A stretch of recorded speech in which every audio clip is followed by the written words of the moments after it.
নাই, যদি শুনে থাকেন ভুল শুনেছেন কারো কাছে। আরবিতে কথা বলা সুন্নাত, এটা মাসালা নাই, অথচ নবী সাল্লাল্লাহু আলাইহি ওয়াসাল্লাম আরবিতে কথা বলেছেন সবসময়। নবী করিম সাল্লাল্লাহু আলাইহি ওয়াসাল্লাম এর খাবার অভ্যাস যে ছিল একবারে স্বাভাবিক ছিল, একবারে স্বাভাবিক। নবী করিম সাল্লাল্লাহু আলাইহি ওয়াসাল্লামের খাবার অভ্যাসকে সুন্নাত ঘোষণা করা হয়নি।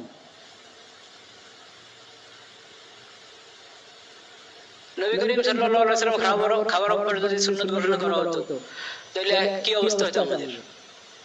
মাসকে মাস গিয়েছে, ঘরে উম্মুল মুমিনিনদের ঘরে আগুন জ্বলে নেই, আগুন জ্বলে না, এর মানে ভাতের তো প্রশ্নে আসে না, ভাত তো সেখানে তখন ওটা চালের ইয়া ছিলই না, তেমন চালের অস্তিত্ব ছিল না তা না, কিন্তু রেওয়াজ ছিল না তেমন একটা। হলে রুটি,